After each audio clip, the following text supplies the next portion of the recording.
Hi, my name is Dr. Michael Linden. I'm the Director of Attention Learning Center. I'm a licensed psychologist and nationally certified senior fellow in neurofeedback. I've been specializing using QEEG brain mapping to accurately diagnose ADD, ADHD, Asperger's, autism, anxiety, and head injury since 1988. Thank you so much for watching this seminar. It's going to change your life.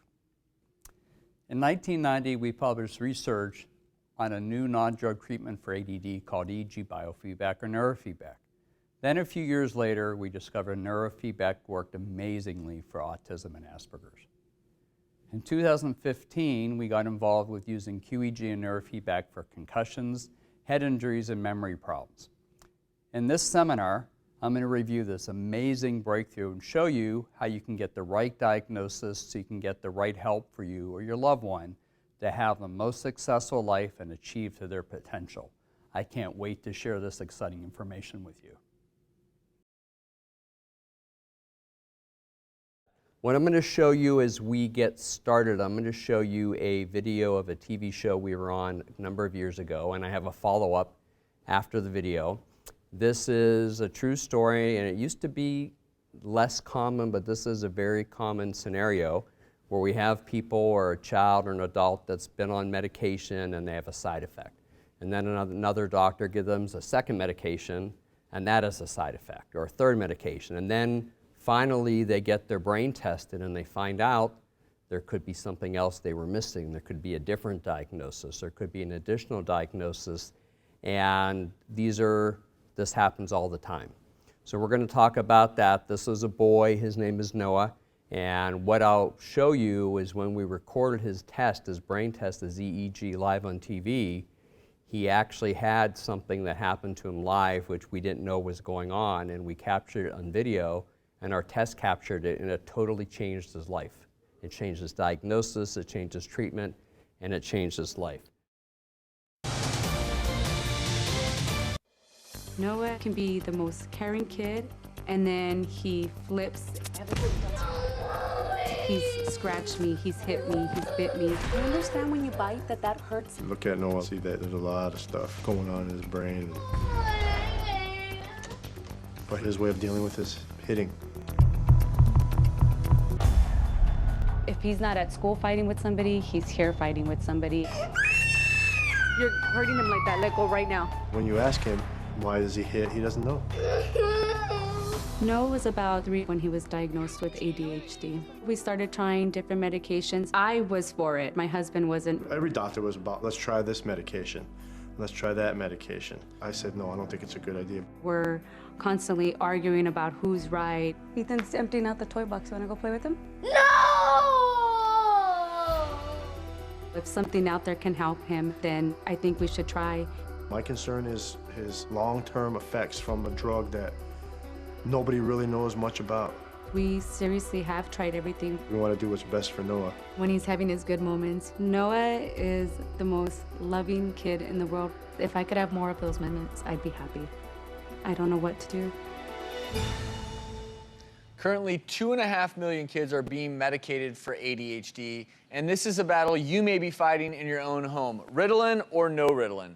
But what if I told you a groundbreaking test could actually look inside your child's mind and give you a clear diagnosis? Coming up, the test that is offering new hope in this controversial battle. Noah's ADHD has gotten worse. Noah becomes very, very aggressive, kicking, biting, hitting. We started trying different medications. I was for it. My husband wasn't. We just don't see eye to eye. Henry and Elizabeth are at odds over whether or not they should put their 6-year-old son Noah on Ritalin for his ADHD. And so, Elizabeth, you say yes, and Henry, you say no. Why that big divide? Noah is like Dr. Jekyll, Mr. Hyde, 2 completely different kids. He's got his really good days, and he's got his horrible, horrible days. And I feel if I can get that loving, caring kid more, then why not do it? I'm tired of him being the troubled child at school. I'm tired of him being singled out by friends because nobody wants to play with him. So I feel if it can help, then I'm for it. And I say no because I'm worried about the long-term effect of any drugs. You know, I'm worried about him when he's 15 years old. Is he still going to be addicted to this drug? And a lot of these drugs, they don't know, they say it helps now, but they don't know what's going to happen in the future. Jim, walk us through ADHD. Well, first, we're talking about attention deficit hyperactivity disorder. We're really talking about a collection of traits that a child has. It's part of their temperament. They're essentially born with it. And there's some positives for ADHD. You're creative, you're spontaneous. You can actually have the ability to hyper-focus on things that you find exciting. There's a lot of great men in history that probably had this. Mozart, Edison, Winston Churchill. But there's some negatives that come along with it. There's the selective attention. That's the biggest part of it. If the child doesn't find it exciting, forget it. They're not going to pay attention to it. We're talking about two areas in the brain. The area that is involved with attention and the area that involves with impulse control. Both of those areas are kind of asleep. They're not very aroused.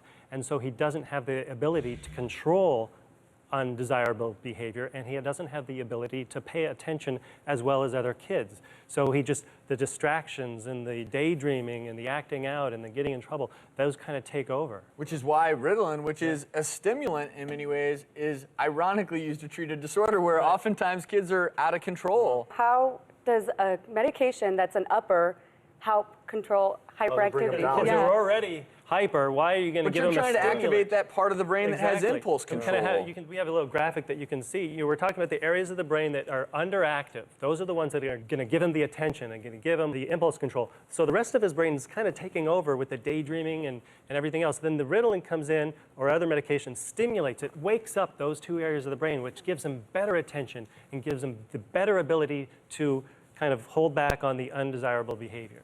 And that's why I want that for Noah. I do, because if it can help him, then... Sure. Yeah. Well, no one's going to argue that you both want what's best for Noah.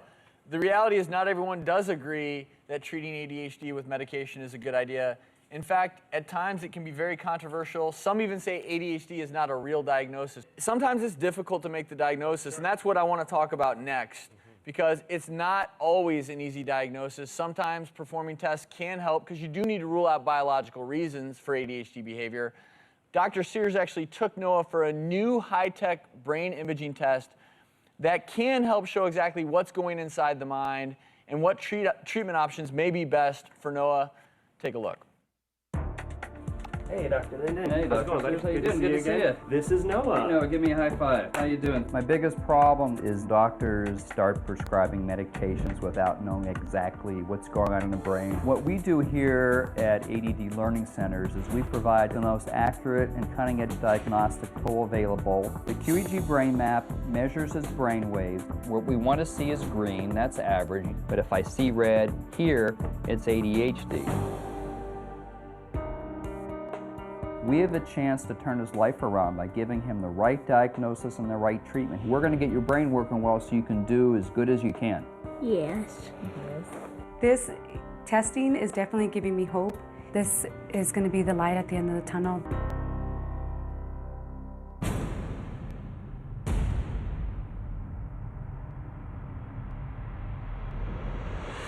So Noah, we're putting these wires in your head, we call them electrodes, and they're going to help us measure your brain waves. Look straight ahead. Look at the movie there, okay. What's happening to my brain? I don't think there's going to be one simple answer to Noah's problems. It's going to be a big lifestyle change. Are you ready to put in the work? I'm ready to do whatever it takes to make Noah better. I just want the results. I want them now. This test is going to change our lives.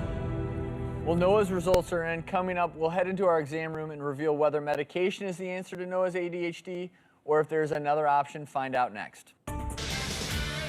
Yeah! I don't want Noah to be medicated because I'm worried about the long-term effects. Stop hitting me. I don't want him to become chemically dependent on medication. Elizabeth and Henry are conflicted over whether to medicate their 6-year-old son, Noah, who has been diagnosed with ADHD. Michael Linden is an ADHD expert. He's joining us today. He's pioneering a new state-of-the-art test for ADHD. He actually makes maps of the brain. They're called QEEGs. Michael, thanks for being here. Sure. Before we get into Noah's brain map, we're going to show the difference between a normal child and a child who has ADHD. Right. the normal brain is on the left, and you see 4 different circles, and they're green. That means the brain waves are balanced. The brain waves are the activity of your brain. On the right, you see an example of one of 4 subtypes of ADD. We found out there's 4 different types. Typically, you see the circle on the top right red if they're more hyper and active, but if you look in the bottom right, that's an example of one that's over-focused and anxious, and that's one type that does not respond to Ritalin. Ritalin actually makes you worse because it makes that beta, that circle on the bottom, makes that too high, so your brain's already over-focused and anxious, and it makes you too fast. Can you walk us through what Noah's brain looked like? Sure. This ended up to be one of the most complicated cases I've seen in years. If I can show you on the diagram, what we saw initially was, number one, if you look at the red is the high areas. Look at the red on the top right circle. That's the ADHD. So that's typical ADHD. But, like I showed you an example earlier, he is red on the bottom right. That's that over-focused, anxious type we see with people that have anxiety, over-focusing, and sometimes Asperger's. But that wasn't it. There was something else that was even more important, and thank God we did this test, because we actually found 4 or 5 different factors, not just ADHD, but over-focusing and other issues. And this explains why, one of the reasons why the stimulants made him more aggressive, because the stimulants like Ritalin, they make that bottom area worse. They make it higher, and it's already too high. So he needed to go down. He didn't need his brain to be activated. Now this is a map of Noah's brain waves, but when we actually looked at the readout of his brain waves, we could probably see that next. This is where we saw something very important. Right. We always look at the raw EEG. That's what the neurologists look for. What you want to see on the raw EEG is you want all the brain waves to be flat. Each of those lines is one of 19 channels we look for. Look in the middle. You see all those big spikes? That is abnormal EEG activity.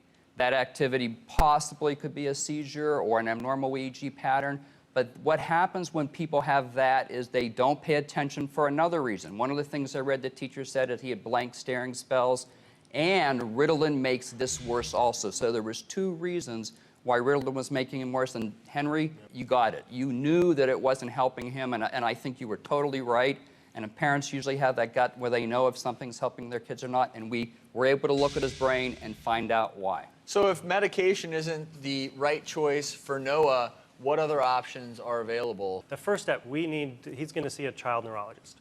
And we contacted one of the best ones in your area, Dr. McIntosh, Andrew McIntosh. I know him personally. He's agreed to see Noah, so that's great. The other thing we're going to recommend, after you get the clearance from the neurologist and work on the behavior at home, we're going to recommend neurotherapy or EEG biofeedback, a treatment we've been doing for 20 years, which takes those imbalances and normalizes them. And the kids do it by playing computer games with their brain. We know Noah loves computer games. And by playing computer games like the boy you see on the right side, those bars going up and down are his brain waves. So the neurofeedback over time can normalize all those brainwave patterns possibly, help him pay attention, help him be calm, help him not be angry, and possibly help that abnormal EEG pattern at the same time. And the greatest thing is it gets lasting results without side effects because it's nothing artificial. This is all amazing. I never even knew there was anything like this out there. So to us as parents, it's a relief. It's like a weight off our shoulders. And we're going to be following up too. And I know Dr. Shears is going to be keeping track of this. Yeah, because we're going to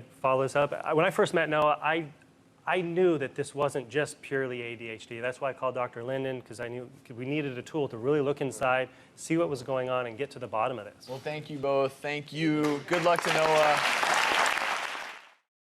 All right, as we're switching over to the PowerPoint, let me give you a little background on Noah. So Noah was initially diagnosed with ADHD, and they gave him stimulant medication, and he got more aggressive.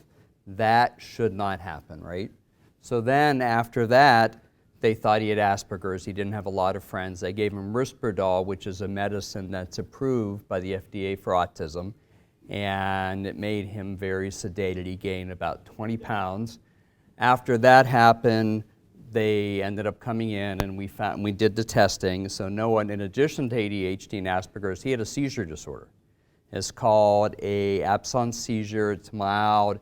The symptoms are you have blank staring spells. His teacher actually described that on one of these forms she filled out for us. So when we did that, we said, okay, you should see a neurologist. A neurologist saw him, confirmed that, gave him another medication.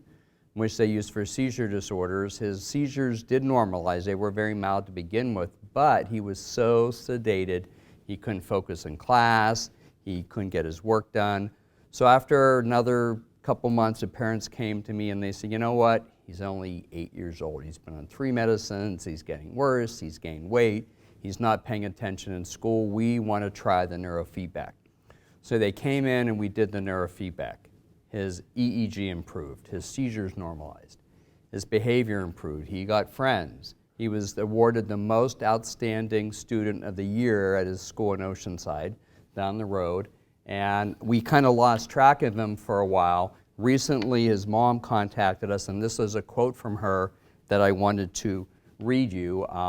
We're in the process of having her do a video. This is what she said 10 years after we trained him.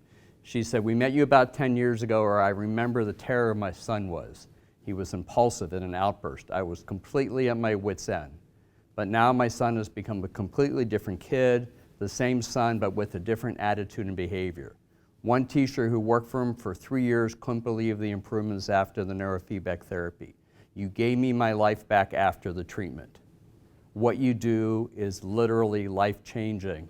Thank you again for all your help. So this is, you know, usually I don't hear from people because they do well and we don't hear from them again after a while. But this is one of the important things we're going to talk about, is not only how important this QEEG test is, but how the neurofeedback can have lasting results and not side effects.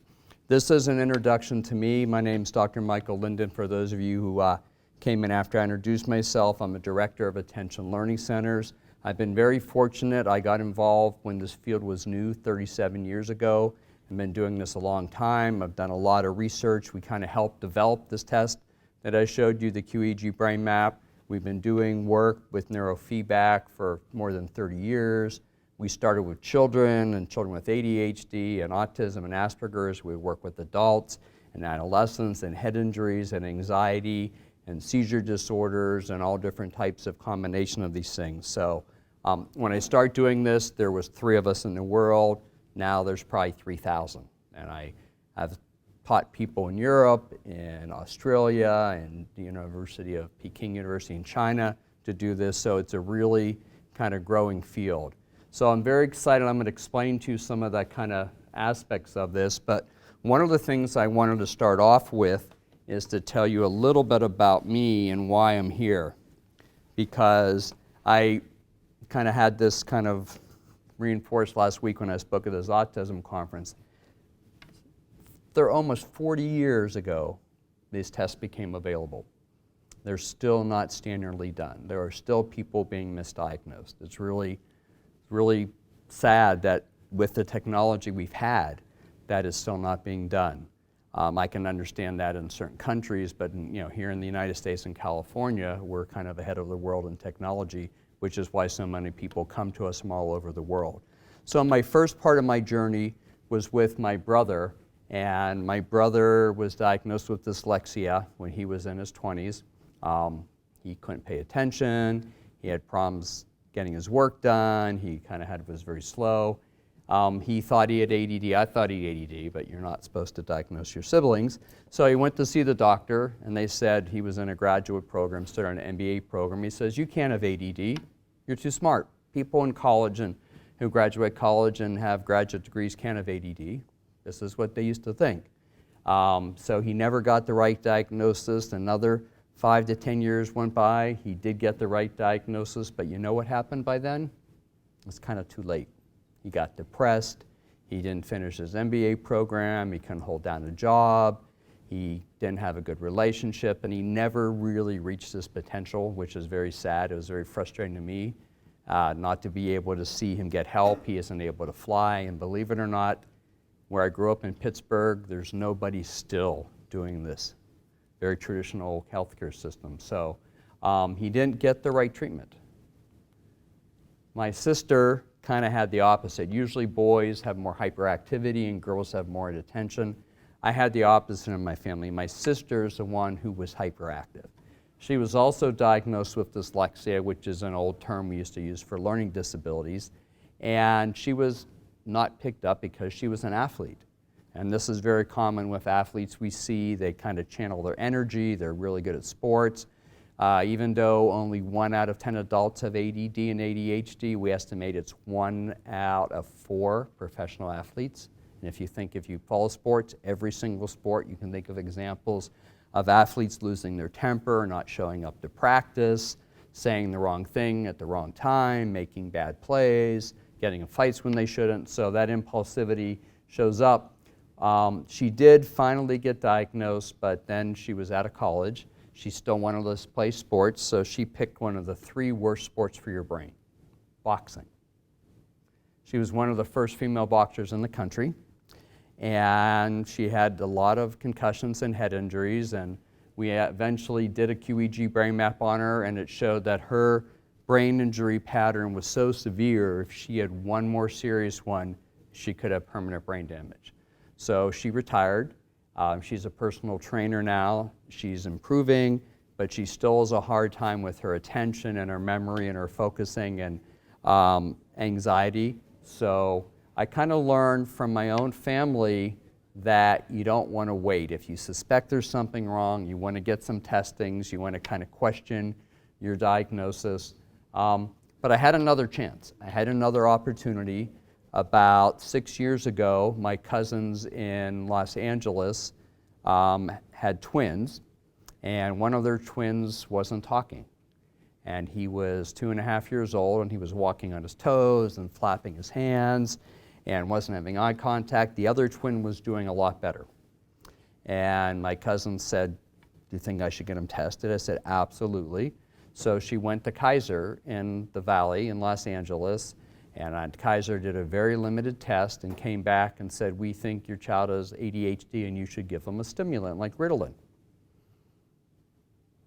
They missed the autism and they prescribed the wrong medication. So she called me up and says, "I don't think this is right." We had him come down on the weekend. We did a QEEG brain map, the test I'm going to go over with you. He had 5 of the 6 subtypes of autism. It was very clear. We treated him. He's doing very well. We wrote a report up. He got an IEP in his school district, which is an education plan. He got extra help in speech. He started talking. He is now advanced in his academics, especially his reading, and he's in 4th grade now. His name is Elijah. So I kind of had another chance to help people not wait, because you really have to get the right diagnosis, and that's part of, the purpose of me doing this for so long is it's still happening, but at least they knew what to do. Do any of you go to Mariners Church here? So we started doing support groups at Saddleback and Mariners Church a long time. At Saddleback Church, it was 26 years ago. I remember when I went up to the lead pastors at Saddleback Church and I said, "We really should have a support group for parents with kids with ADD in Orange County. There isn't any." And head pastor says, Saddleback Church says, "Great, Michael. We think that should be your ministry. Why don't you start it?" Mariners is the same way. So needless to say, 26 years since then, we still have that support group that meets once a month. We started an adult support group here at Mariners about 15 years ago. We used to call it the Adult ADD Support Group, but I now call it the Adult ADD and Asperger's Support Group. But in reality, we have a lot of people with ADD and anxiety and depression and Asperger's come in. Many of them have the wrong diagnosis, but you don't need a diagnosis to come to the group. But I kind of realized that part of the journey is that it takes a lot of perseverance to go through this, because just getting the right diagnosis is hard.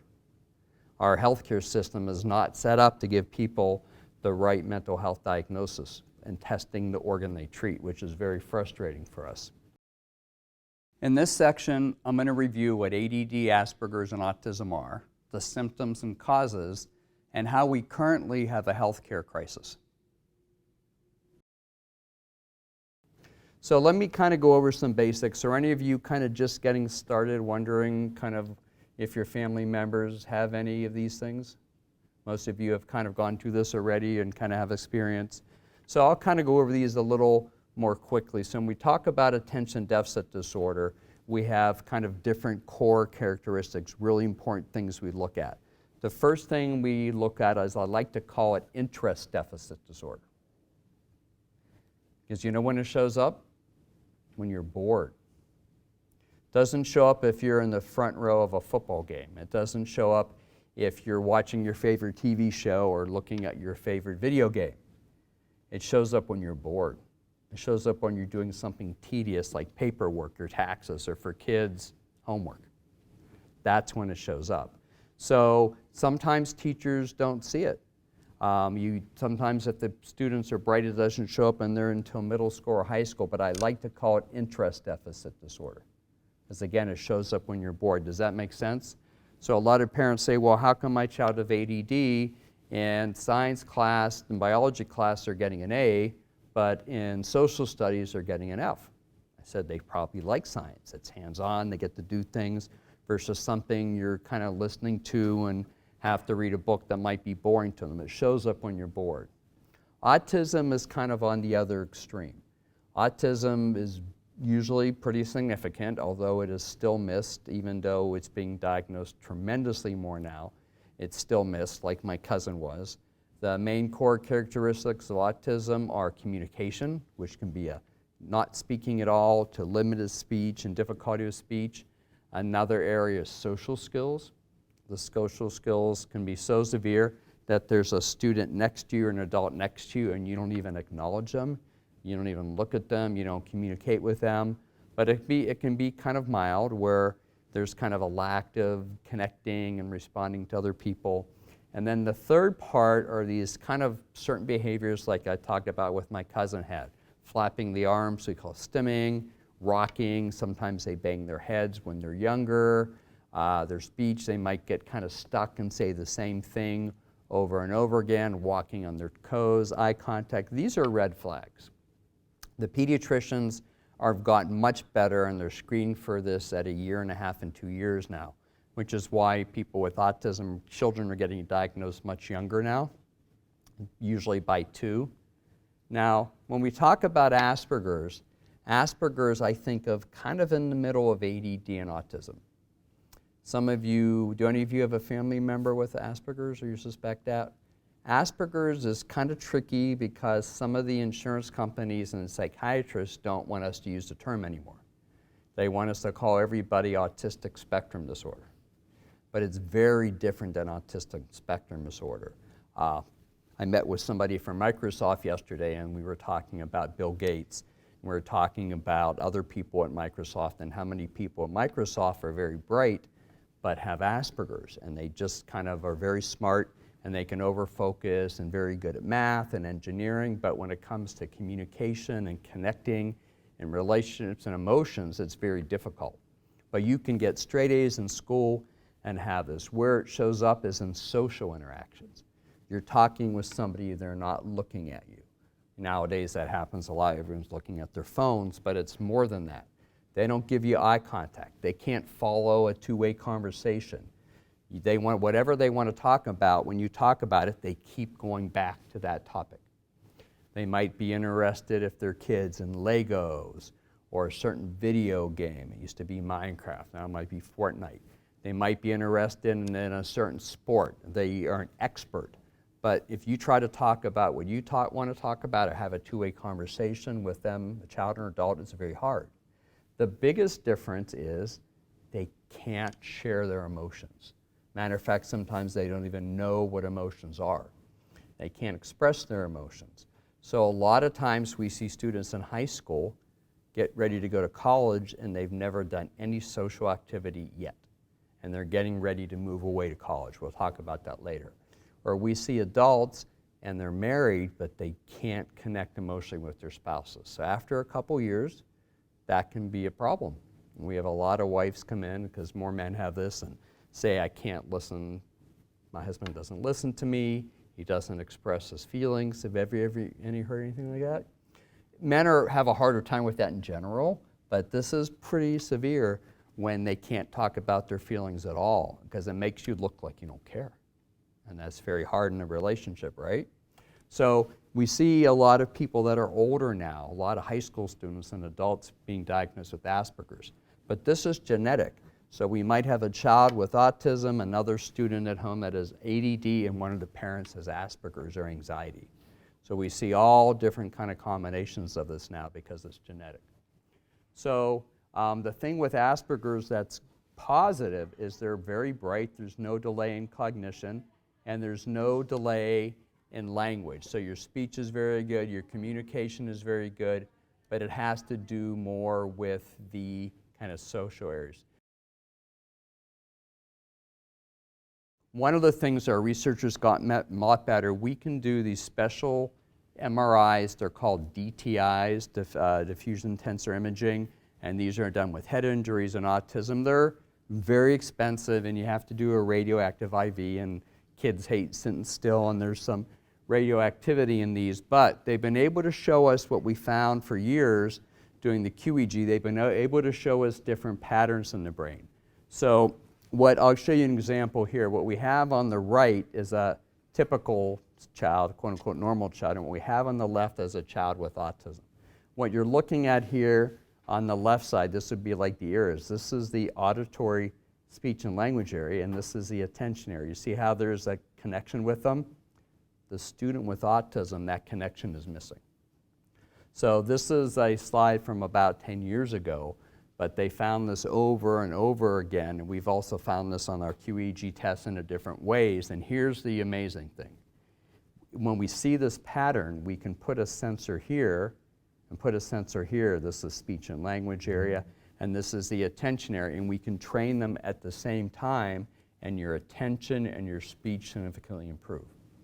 With somebody with Asperger's, we typically would see this on the right side of the brain by the right ear, and if we train that area, which is the social emotional center, and the attention area together, people get more awareness of their emotions. They can communicate their feelings better. Because their brain isn't working, it's very hard to do.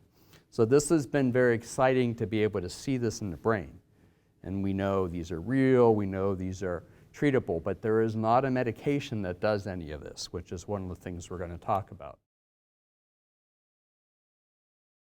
One of the things you've kind of heard me talk about is our medical system.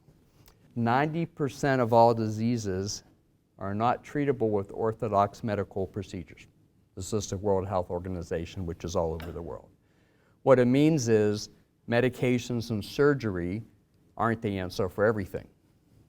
So it's hard. In this area, still 80% of people get treated without testing their brain, which is, like I said, I expected that 20 years ago.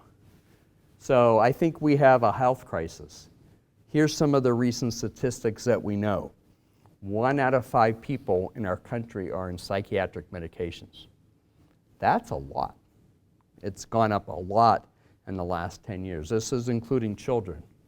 1 out of 10 students have ADD, ADHD.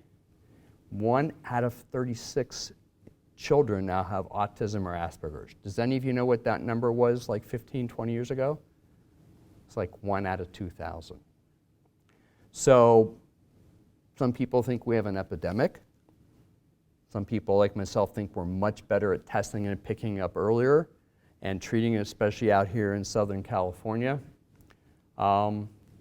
Anxiety in children has raised 20% in the last 5 years. Children, not adults, children. The amount of homework, the amount of distractions they have, the amount of pressure they have, the things that they see on the internet. Even though this has gone up so much, half of people are still undiagnosed. So we're seeing a lot, but we're missing a lot too. That's an epidemic.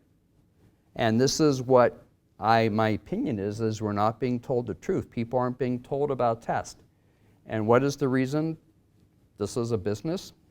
Our insurance companies invest our money, and they profit from it. I'll give you my own personal example that just happened this week. I'm at that age where I have to have a fun thing called a colonoscopy. I had it, and I got the insurance bill this week in the mail.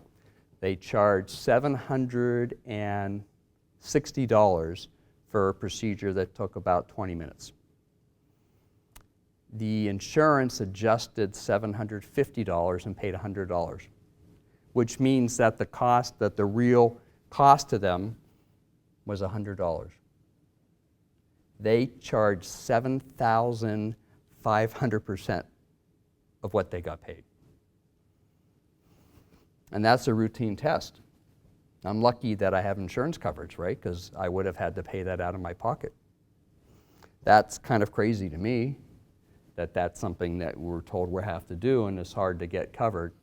And one of the reasons is that the HMOs, which have become very common because they do save money, they're not good for these things because they don't pay for testing for ADD and autism and anxiety and Asperger's and head injuries.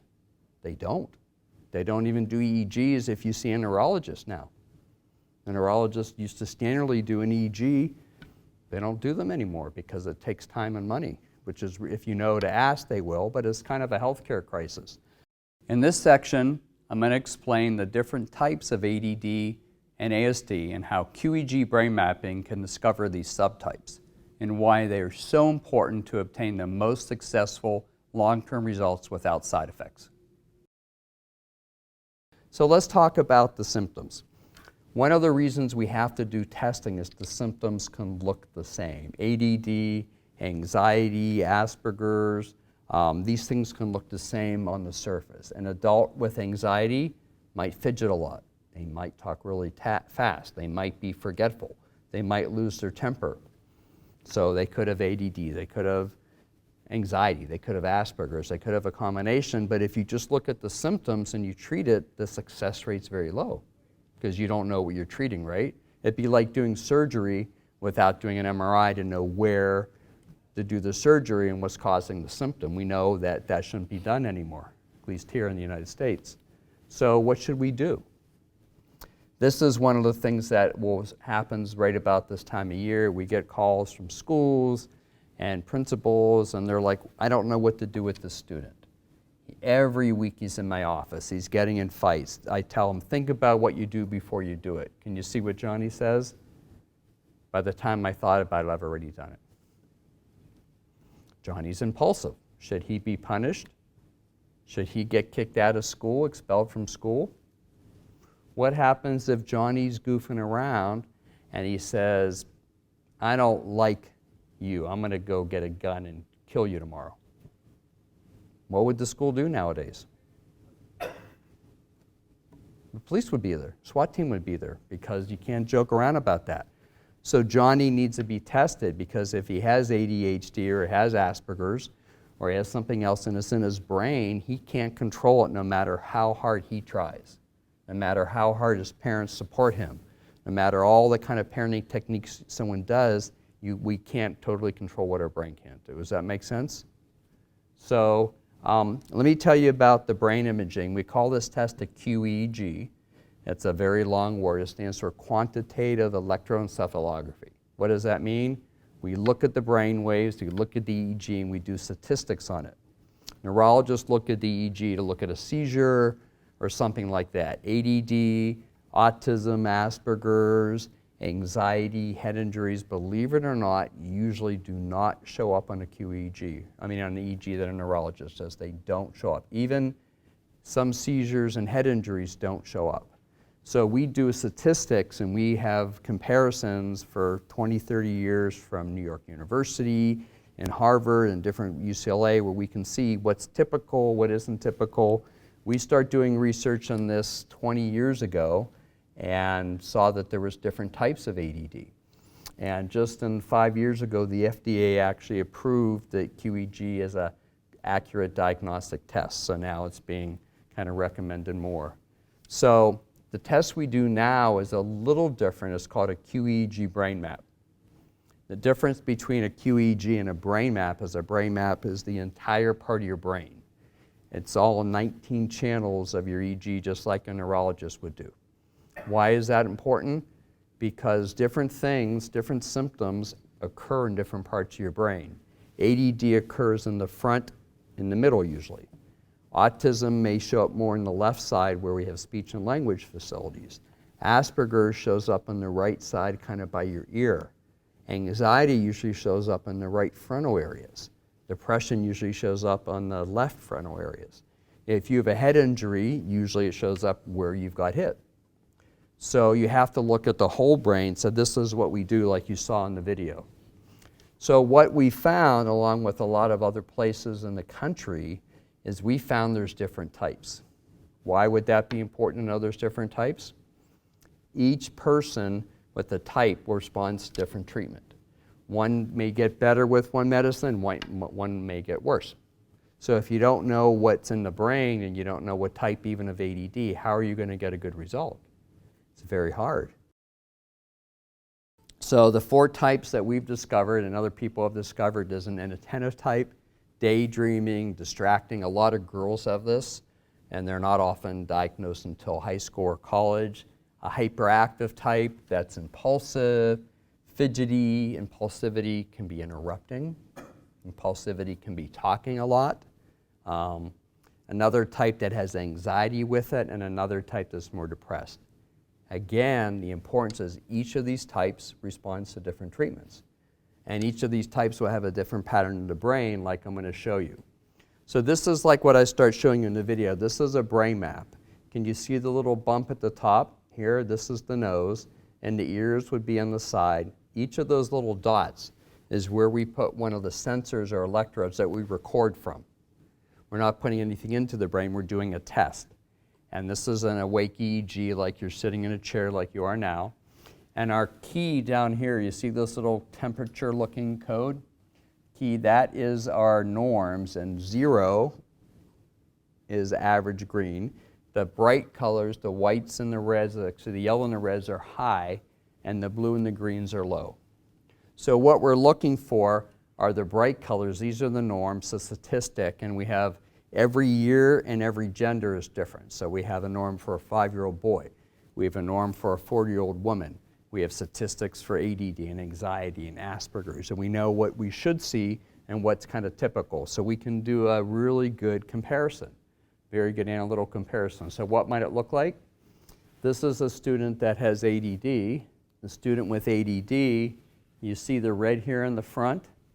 This means there's too much of a slow brainwave called theta. Under each circle, there's a little description. Delta's when your brain is very slow. Theta's when you're daydreaming. Alpha's good in the middle, and beta's when your brain's going too fast. So let's see how many of you are paying, who's paying attention right now? Most of you. How many of you think you have good beta, which is attention now? Only half of you, that's not good. Why not? Because it's dark, it's laid out. So at night, most of us go into theta. When you sleep, your brain gets really slow and goes into delta. Any of you have taken psychology classes, you know that you go into different stages of sleep. If you have ADD, your brain is sleepy all day long.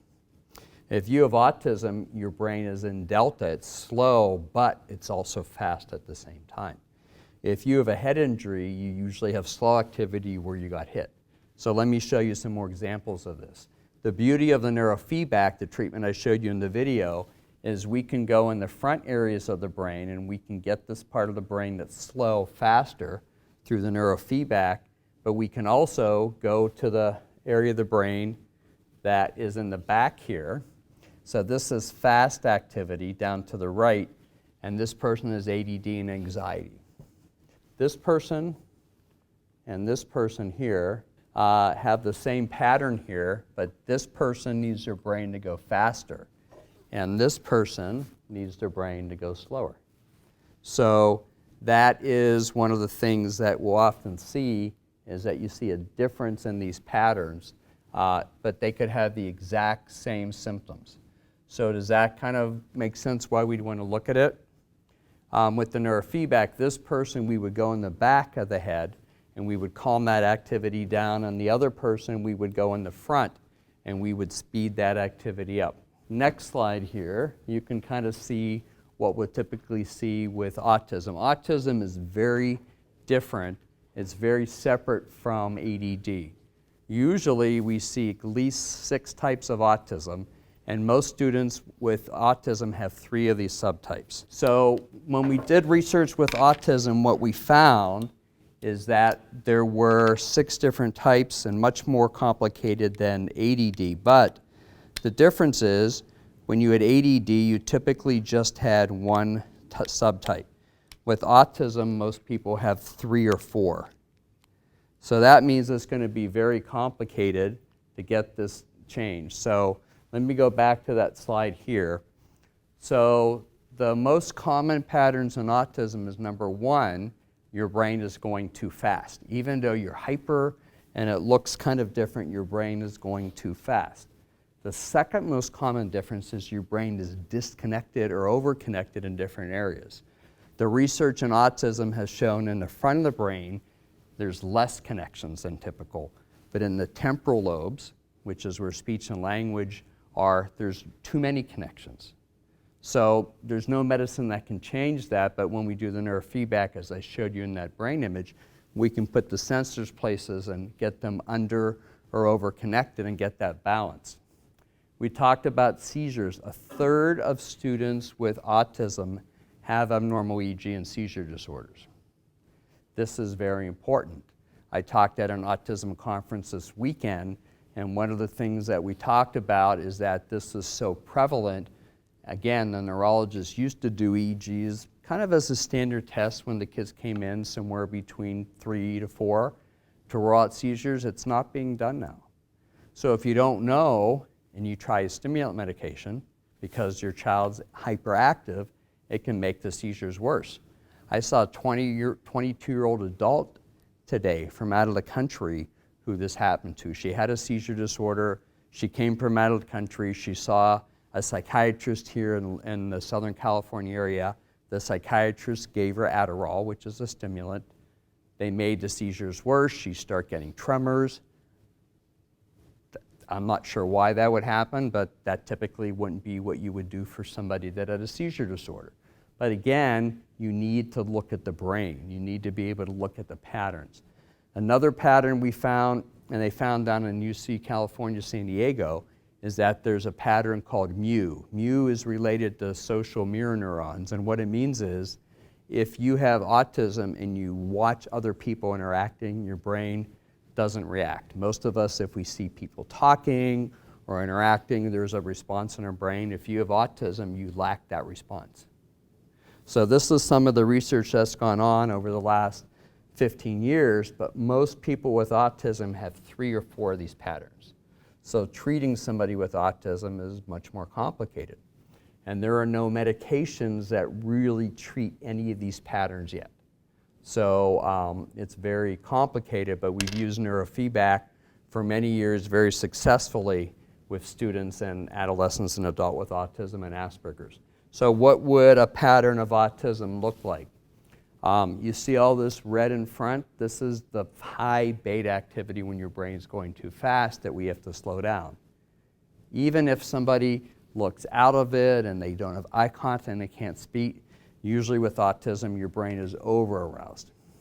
We also see we'll see a pattern with Asperger's, and Asperger's usually shows pattern on the right side of the brain.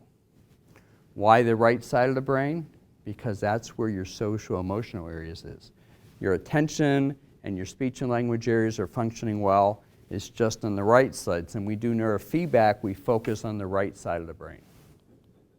What about other patterns here?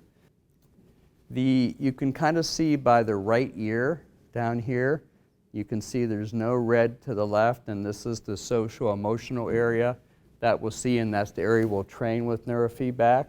Or we will kind of go to a different area. This is another pattern we see with Asperger's. We see a disconnection in the front part of the brain and the right. They should be white. You see each of these circles? This is a connection to the front and back and the left and right. And dark red means this is way 3 standard deviations underconnected to the social-emotional area and the attention area. So what would this look like? This boy was misdiagnosed with ADD at the beginning. He came in, we started to test him. His mother calls us up a couple of days later, Dr. Linden, this is an emergency. You have to get us in. My son was kicked out of school. Never had a behavior problem. He can't explain to me what happened. He can't explain why they won't let him back in school. I said, what did the school tell you? Well, the school told me he lacks conscience. He doesn't have any conscience, he doesn't care, and he won't apologize and they won't let him back.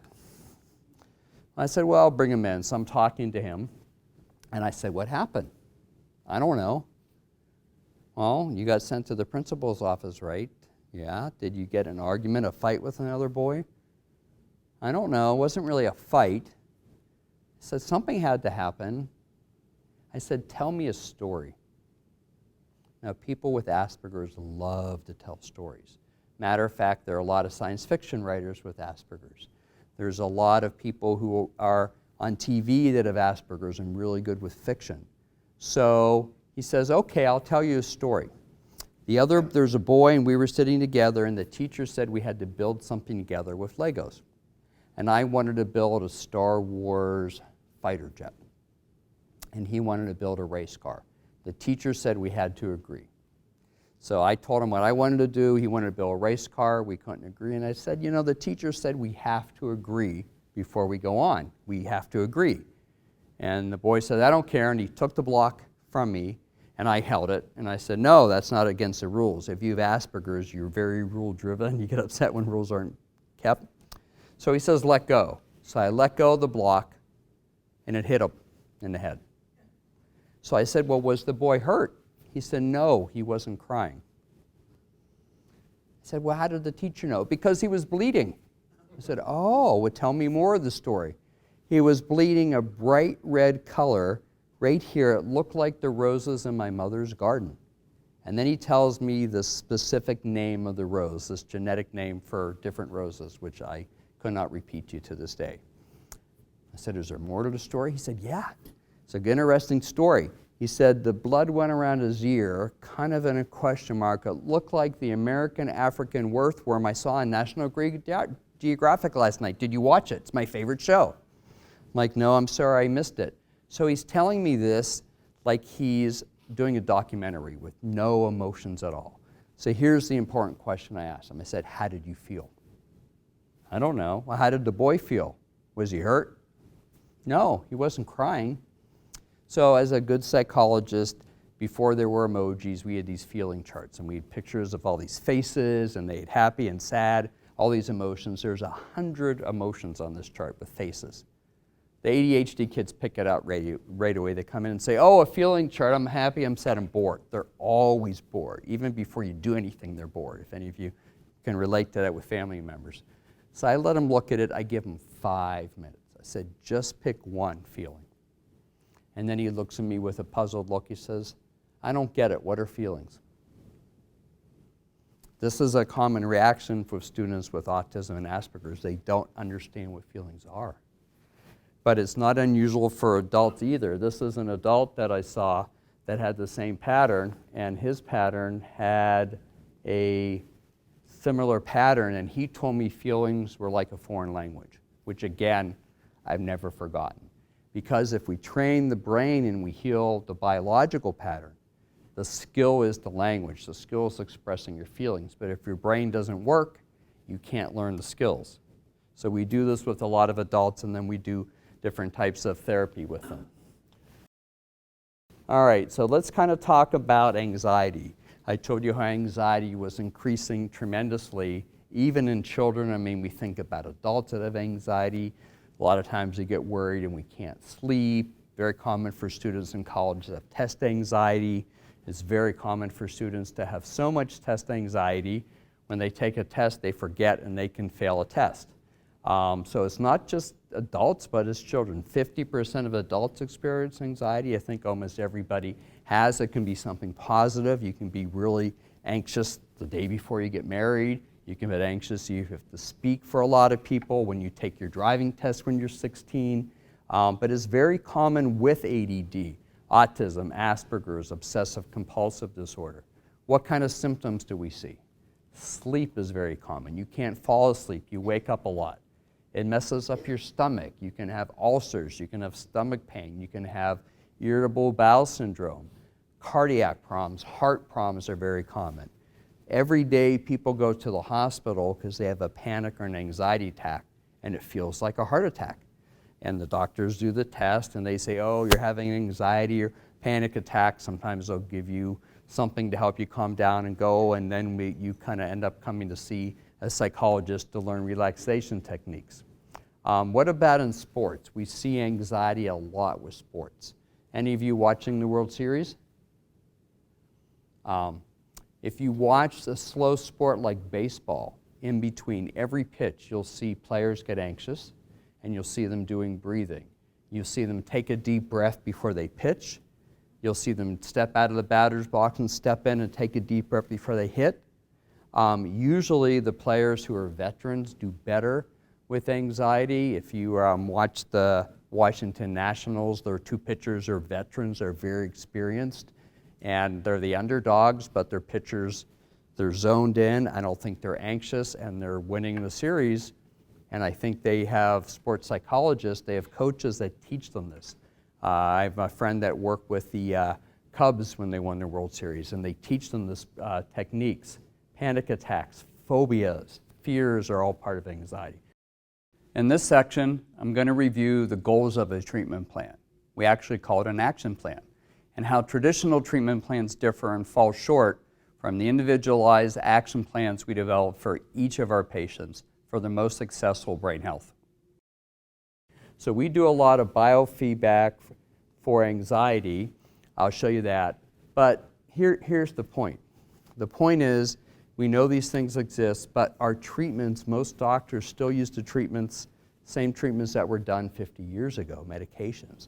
But medications don't have lasting results. They're tools. Sometimes you need to do something at the beginning, but our goals are different than they were 20 years ago. Our goals are to resolve symptoms long-term without side effects. So even for something like ADD, they've only studied medication for a couple years with them. Only 1 out of 4 children with ADD respond well. With adults, it's even less than that. People get side effects. They develop tolerance. Do people know what a tolerance is? A tolerance is that after a while, your brain gets used to the medicine and you need more. So that happens even with stimulants. It happens with most medications, and you need more, which is why doing the neurofeedback can be a really good option. In one study, they followed kids with ADD. After 3 years, one group had medication, one didn't. After 3 years, the group with medication was doing worse than the group that had stimulant medication. The group with medication was also 5 inches less and 1 inch shorter. So when I started in this field 35 years ago, they used to give students and drug holidays, they called them. You wouldn't take the medicine on the weekend, you wouldn't take it in the summer, but they found out that it helps. If you're taking your kids to church and they have to sit still for an hour and a half, it's going to help a lot, right? If you're in Disneyland and you have to wait 2 hours for a ride, it's going to help someone be patient. So now a lot of people take the medicines every day, not like they were developed.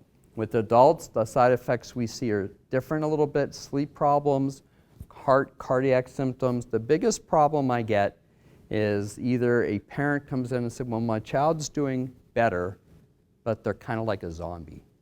They're kind of too sedated. They're not funny. They don't want to do any activities. Or adolescents and adults come in and tell me they're feeling depressed. It's usually because they're on the wrong medicine or too much.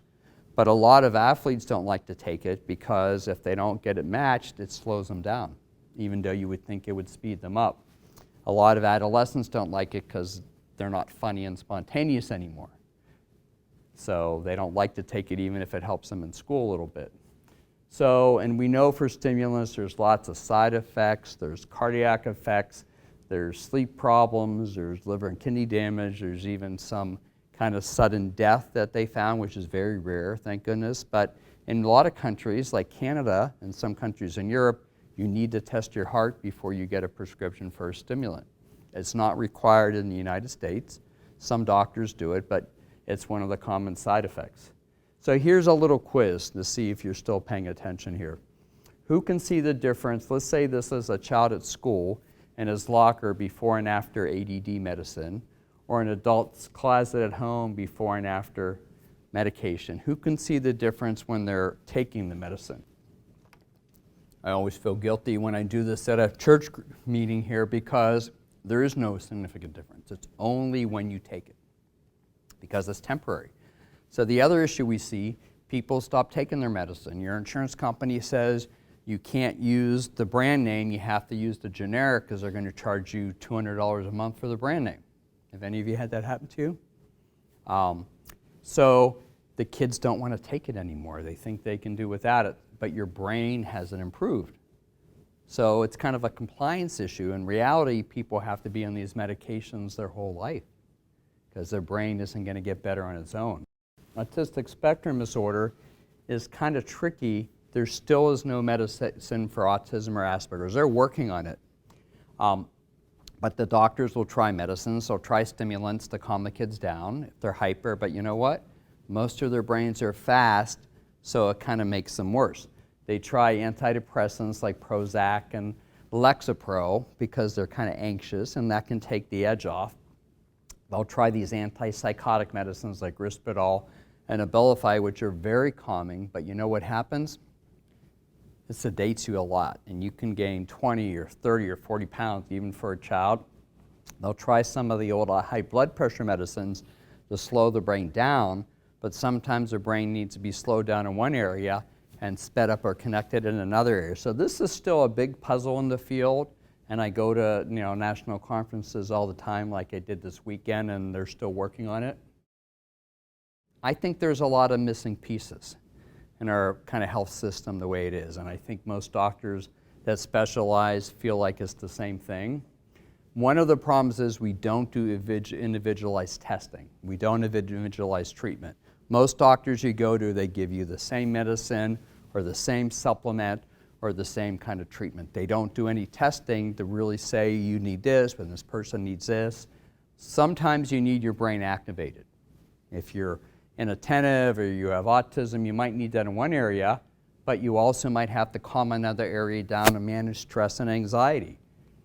We need to have a lot of emotional support. That starts with understanding. We always have family members come in, explain the diagnosis, show them the brain map. Once you see your brain, you have a lot of understanding of yourself, and you have a lot of understanding of your family members, what they can control, what they can't control, and the map part means you have a direction to help it. The nervous system, we're working directly on the nervous system, and we're testing the brain. That's the first step. 94% of failure is because there's not a system. And our medical system is you may see one doctor one day, you might see a different doctor the other day, you may go back a third day and do a different doctor. None of them do a test, they're all giving you a different opinion. They're not even testing to figure out what's causing it, right? So what do? At our centers, we do different types of biofeedback and neurofeedback. In this section, I will explain what neurofeedback is and how it works to retrain the brain and how easy it is to do even with children. So neurofeedback isn't new. It was developed in the 1970s at UCLA for epilepsy and seizure disorder. It was so effective, and they did studies at UCLA. The whole group of adults were able to decrease and get off their medicine for seizures. Back then, they were very sedating medicines like Tegretol. And then people start doing research with ADHD at UCLA, University of Tennessee. I got involved when I was in college in the 90s. We helped do this brain imaging test called the QEEG. We started doing studies in neurofeedback. Even 20 years ago, we found out that we could train and we could treat students with ADHD very successfully, as I'll show you. Research has been done many, many times. There's been about 40 studies.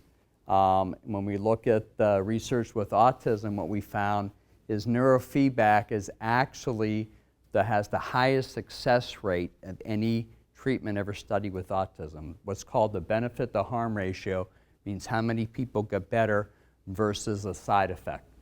The success rate with neurofeedback is 80%, but if you do a brain map like we're talking about, it's 90%. There's literally no side effects because you know what you need to train and what you don't need to. So let's kind of look at the next slide here. I'm going to show you kind of what the graph looks like. I showed this on the video. So what we do, neuro is your brain, and feedback is kind of what we're doing to train your brain, but you're actually training and healing your own brain. You have the brain wave here in the top, the EEG, and then we break it into 3 different bars. We have a red bar and a green bar and a yellow bar, kind of like traffic lights. The red bar is your daydreaming and slow activity.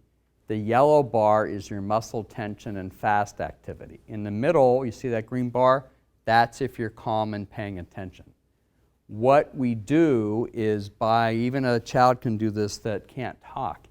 As you sit still and you're calm and your yellow brain wave gets lower, the feedback plays, and there's a animation or a game and it goes to the next frame and you get a point and you hear a beep or music, or as you lower your daydreaming and you slow your brain down, you get feedback.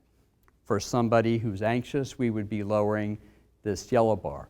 For someone that has depression or head injury, which is slow activity, we would be raising a red bar. So you do this with no fingers, you're not connected to the computer, it's just based on your brain waves. So if I show you the next slide and you listen, so there's an animation and there's a beep going on and you can kind of see it's a roller coaster game, and he is progressing and he's doing this by keeping his brain waves calm and also not falling asleep and kind of focusing. So that's the connection with his brain. He's actually changing his brain and conditioning his brain waves as he's treating his brain. So if I show you the next slide, what you'll see is the newer way we do it is this is his brain wave, and that's based on the map, where and how we do it.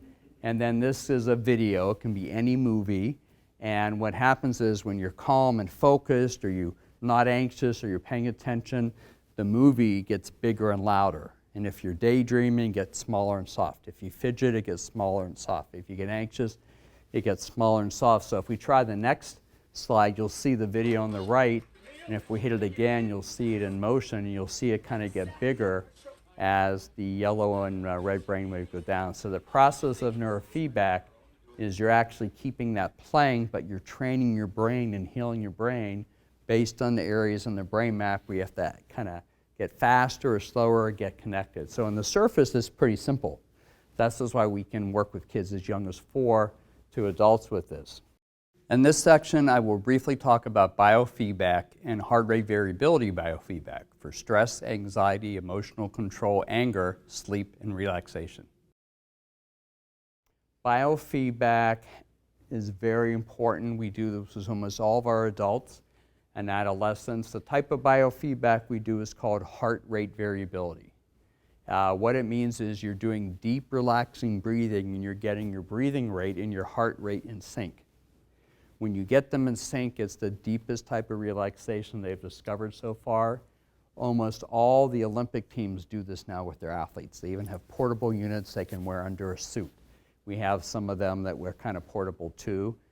Students do this for tests. They did a study at San Francisco State, and they had students do 5 sessions of this before and after math tests in college. Math is pretty anxiety-provoking for a lot of people in college. The group that did biofeedback, their test scores were 30% higher than the group that didn't. Same amount of studying. What do we do with children? We work with EMG, which is relaxing your muscles and sitting still. This is used for headaches, tension headaches, and migraine headaches. We have people increase their hand temperature. That helps with migraine headaches. We work with skin perspiration, or GSR, that helps anxiety and phobias. So biofeedback has been around longer than neurofeedback, but we combine it with the neurofeedback. We often do it first to help people be calm and focused, but what's nice is you learn a tool, you learn a skill that you can do on the spot, which is why so many athletes and students do it. This is a slide that we might look for in biofeedback. It kind of looks complicated. This would be a game. But you see this little purple line? This is a breathing pacer. For example, you would breathe in through 6 seconds through your nose and then breathe out through 6 seconds through your mouth. And when you get your breathing and your heart rate in sync, you get very relaxed. In this brief segment, I will discuss the new type of neurofeedback we call direct neurofeedback, and how it helps attention, motivation, mood, and memory for students, and even those with concussions and head injuries, especially student athletes and professional athletes, particularly in football players. Direct neurofeedback is one of the only treatments available in this area. So we also have another type of neurofeedback that we do for head injuries and depression. This is kind of the newest innovation. It's called direct neurofeedback. Direct neurofeedback was more recently discovered, and what they discovered is that we kind of put those in the kind of the front area of the brain, and what was discovered is if you do this, you can activate the brain. So some of the initial studies were with retired football players who had so many concussions, they were getting something called CTE. When you get CTE, you die from kind of too much tau protein in your brain. It's very sad because these are football players or hockey players or soccer players who are sometimes in their 40s. You get violent, you lose your memory. So we did a study with football players and we found that we could improve their brain and their memory and their moods. We presented this to the National Football League and at a lot of sports concussion conferences, including one at UCLA last year. So this is an example of soccer. This is what can happen if you get 1 or 2 head injuries in soccer, just like the boy in the video. See all these kind of spikes here? And this is a common occurrence we'll see after the neurofeedback. This is the EEG that's normalized. You see there's no spikes anymore. So this is how we treat seizure disorders and head injuries. But if we go to the next slide, what you can see is this an example of one of the football players we work with. And you see all this blue and red down here. These are parts of his brain that were either underconnected or overconnected because he had had 100 head injuries. He had had like 10 serious concussions. Some of them he would play through, go back in the field, now they're better. And after the neurofeedback and direct neurofeedback, you see how all those lines were gone. So this is one of the exciting things. We do this with anyone that has a head injury. We do this with depression. We do this with dementia. It's an activating type of neurofeedback. I'll show you kind of the results of what we found when we worked with adults who had this. We found that their health changed, their pain improved, their emotional well-being improved, their functioning improved, their attention improved. So this was a medical outcome search that was very, very promising. And the next slide is kind of a slide about us. I get asked this a lot. When we first started doing this, we were the only center in Southern California doing this. What's important in this field is, number one, is having one of these brain maps, QEEGs, because everybody's brain is different, right? You have to look at the pattern. You have to have a neurologist, so we one that looks at every pattern. It's done individually. There's places that do this in groups. There's still probably more than half the places that do neurofeedback that do not require a QEEG brain mapping test. So they kind of treat everyone the same way. There's centers that do this for addiction, and they help people relax for a little bit. But if you have ADD or Asperger's or autism or anxiety or head injuries or one of the things we're talking about, it's very important to see the patterns in the brain, right? Because you need to know what to do. In this section, I will review case studies of a few of our past patients with ADD, Asperger's, and autism, and also why certification in neurofeedback and experience in this area are so important. So this is one of the things that we've been specializing in since 1982. We look at the next slide. I'll show you some examples of what happens to students, and then we'll kind of start to kind of finish up here. So this is a student who was getting ready to go to college, a high school senior, and the red here is his ADHD, and the red in the bottom was his anxiety. He was very smart, but he was very anxious to go away to school. He had anxiety attacks every night. He was on a couple of medications. He never went out. His parents would have to sit with him and help him relax every night to go to sleep and give him another medication. But he was very smart. He wanted to go away to school. We did neurofeedback with him and biofeedback. And what we found is in his brain map, we see there's less where we were able to improve his ADD and his anxiety. He stopped having panic attacks. He went away to college. He was very successful. We did a test of attention with him. This is one of the tests we do. You see these two black bars that are low? This is called our CPT TOVA or IVA test.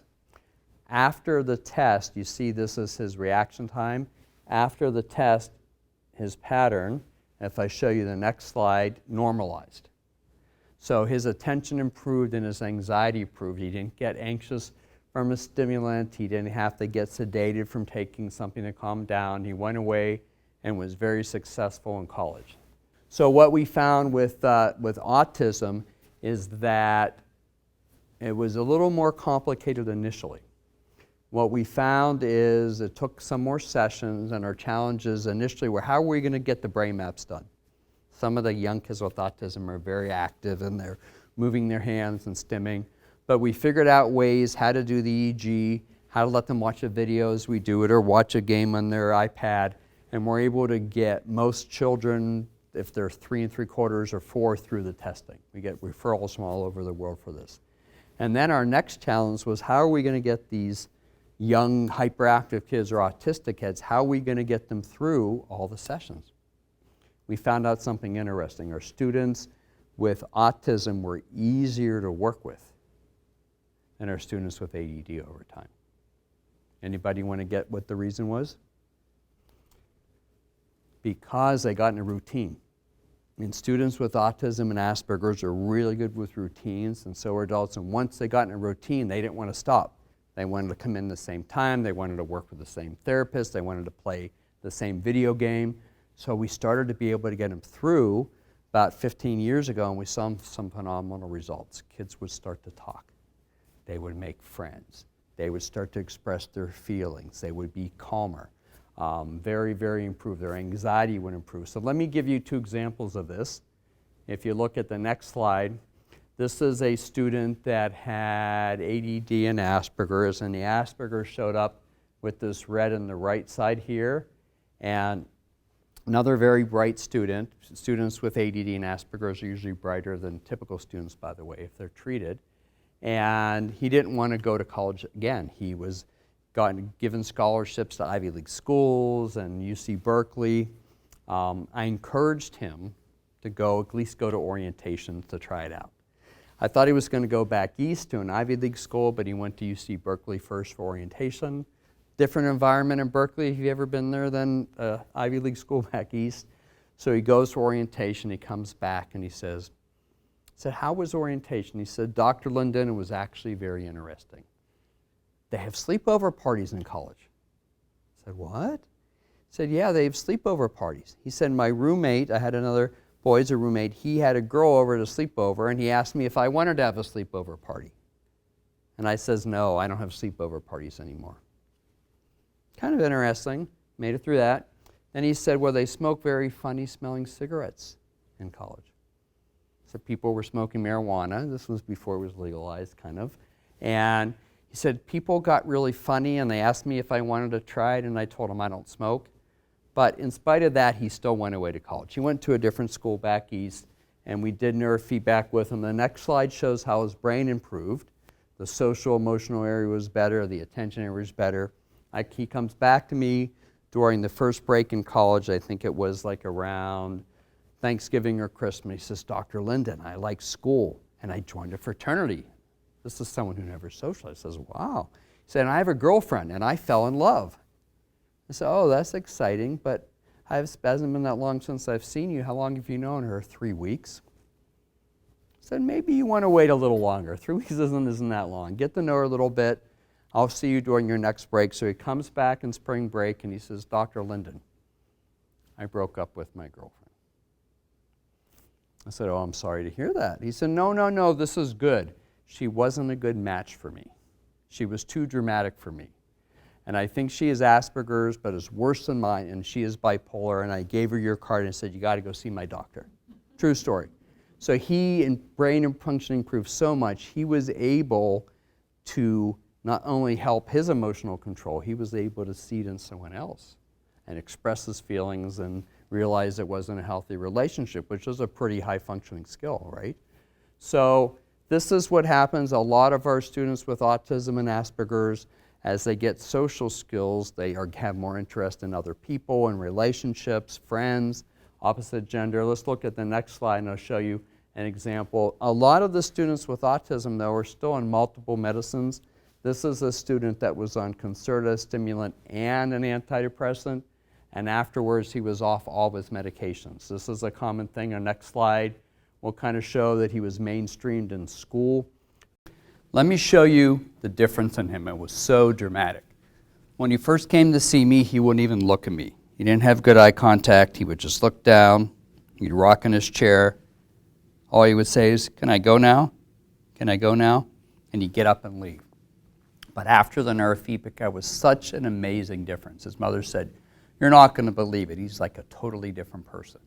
And he comes in and he says, "Thank you for the neurofeedback. It's really helped change my life. I knew I was smart, but everyone thought I was dumb. But now I'm getting A's and B's. And I'm doing great in school, and I'm in regular classes. And I discovered something that's new." And I said, "What's that?" He says, "I discovered there's girls, and I like girls, and I want to get married." And he points to the room next to me, and he says, "I want to marry Rebecca." Rebecca was his neurofeedback therapist who was in her 30s. And the mother starts to tear up, and I started to tear up, and she goes, "You know, Dr. Linden, I never thought we'd get here. I never thought he would talk about his feelings." And I said, "This is really good news. This is real good promise. This is going to help him have good relationships. And we can talk to him about what's an appropriate relationship and do social skills training. But now he's going to have a whole different life." So this is a student with autism. And you see this abnormal EEG here. This is the abnormal EEG. So the next slide will show how the EEG is normalized. This is the EEG, and this is the seizure activity, which is very common with students with autism. And if I show you the next slide, what you see is that that pattern has normalized, and you can kind of see how it looks a lot better, right? So this is that seizure activity. The next slide will show you another kind of pattern we've seen change, but this is one of the challenges that we have with the neurofeedback. It's a very complicated area. You have to do brain imaging tests. Is there a license for neurofeedback? No, not yet. You can be any profession. You can go to a workshop in a weekend and say, "I'm a neurofeedback therapist." I heard about this in San Diego, a matter of fact, yesterday. People are on medication. They have Asperger's, they have head injuries, they have seizures. So it's a very complicated area. So we recommend you work with a psychologist or neurologist that is experienced with EEG. There's a national certification called Biofeedback Certification Institute of America that I'm a fellow on. So it's not the simplest thing to do. I think it's more complicated than a lot of areas in medication, as a matter of fact. In this section, I will review some of the significant research using neurofeedback with ADD, Asperger's, autism, and anxiety. The next slide will show you some research, and I'm going to kind of skip through this. We have the research on our website. We have articles in our folder. But there's been about 40 studies with ADD. They've all come out very positive. 6 years ago, the American Academy of Pediatrics rated neurofeedback as the most effective treatment for ADHD. Very good results, no side effects. The next slide will show you some of the research we did. When we started in the 90s with neurofeedback, we found that it would improve students' IQs an average of 10 points. They paid attention better. The next slide shows that their hyperactivity behavior got lower, below kind of the cutoff, and the next slide shows their attention got better. So when we looked at these students after the neurofeedback, their symptoms looked like their rating scales looked like they were typical kids. They didn't have ADHD symptoms anymore. The next slide will show you some of the new research in autism and newer research, and there's even some going on now. I'm going to show you one study, if we look at the next slide, that we did at University of California, San Diego with Dr. Panetta. And the next slide will show you a couple things. We looked at neurofeedback, and we looked at a type of MRIs. What the active areas of the brain are the yellow and red here. You see on the left, that's your language area, and the right's your social emotional area. This is before and after neurofeedback. So the MRI showed that their brains got activated in the social emotional area and the language area, which are the two areas of deficit for autistic spectrum disorder. This was very exciting. And the next slide is some of the new research that is going on right now. This is just done last year. This is a study that's been done in Australia and London and, of all places, Malta. And there's new research with autistic children as young as 2. And there's new techniques to work with them to help their brain activity and improve their social interactions and improve their behavior. This is one of the new areas we're just getting involved with. The next slide will show one of the statistics that they did is called the benefit to harm ratio, which is how many people get better versus how many get a side effect for treatment. So for autistic spectrum disorder, a stimulant, one person gets better for one person that gets worse. That's not good. Risperdal that's approved by the FDA is only 3-to-1. Neurofeedback was 91 people got better to 1 had a side effect. So there's literally no side effects if you do the brain map and you know what to treat and what to get fast and slow and get connected. That's why it's so important. In this brief segment, I will talk about options to have accelerated neurofeedback and also to continue neurofeedback training remotely at your home. When we start doing this, we saw mostly people from Southern California. When that TV show I showed you at the beginning, the doctors came out about 10 years ago, we start getting referrals from all over the world, and we get probably 1 out of 10 referrals from out of the area. So we developed a way to do the neurofeedback over the internet once we get started on our clinic. We do the brain map first. We kind of train an adult or a parent to put the sensors on, and we run the program kind of like go to meeting. We run the computer program with our therapists and technicians over the internet, so we can continue treatment anywhere in the world where there's an internet connection. We have a client in Nepal now. We have clients in different countries and different states. We have clients in north of Los Angeles that don't want to deal with the traffic. So it's a way to kind of get the treatment going, because you have to do it twice a week to be successful.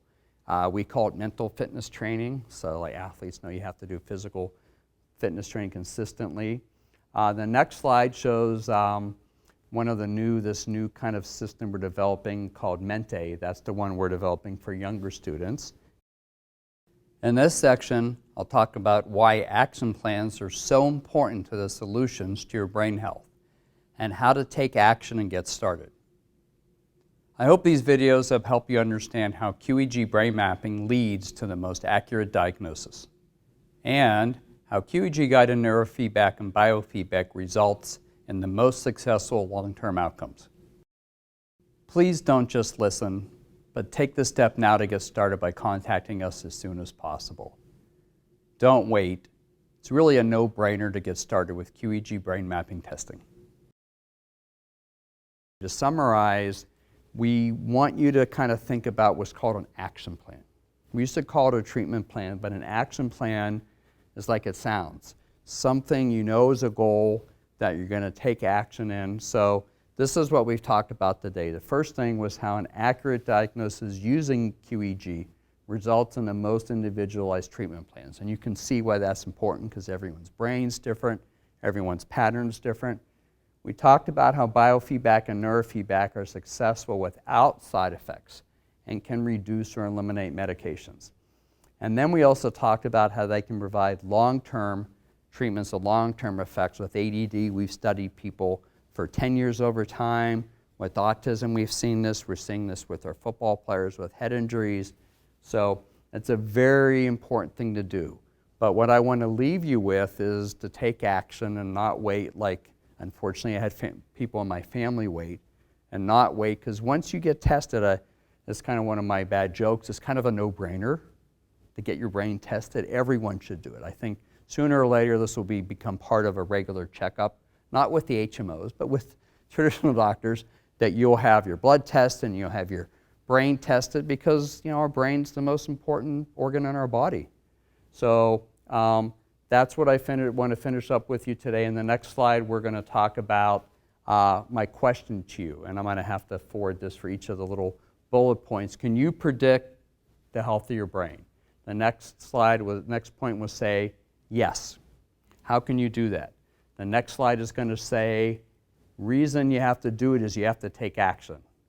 The next one says, what happens if you don't take action? 1/3 of kids with ADD who are bright drop out of high school. 50% of students with ADD don't finish college. They get bored. They get bored with relationships. 50% end up self-medicating themselves. Much more common now with marijuana legalized that students are self-medicating themselves. They can't hold a job down. Having a successful relationship is hard. It's much harder if you have ADD or Asperger's. And even things more serious like violence and shootings or death with head injuries. So what do? Why is this important? The next slide will show us that you need to focus on the underlying cause in the EEG, not the symptoms, because we don't know, the symptoms don't tell us what's going on. The next one will show us that you have to correct the brain dysfunction, but you want to do it long term, right? So the next one is going to show us you need an individualized approach. The next one is going to, we're not saying that other things in school and other things aren't important, but we have to have a system to organize this. So parenting and school support and social skills training is very important. So let me finish up by kind of going over one or two last things here. So what do? We need to take action and develop a plan. We also have an accelerated program. We do this more in the summer, but sometimes we have students that come in and they have their semester off of school, or adult is not working. And we usually do the neurofeedback twice a week, but we can do it up to 5 or 6 times a week. If someone wants to get it quicker and they come in from out of the area, we can do this every day except for Sunday. So the next one is going to show us about the remote training, and let's go to the one after that. So what should you do? What is the first step? The first step is to kind of take action, and we usually have kind of 3 different ways you can do that. We'll kind of see the steps here. The first way is to make an appointment in our office. The second way is to do a kind of brain map. What does that involve? It involves a consultation with me. I still do these all myself, an interview.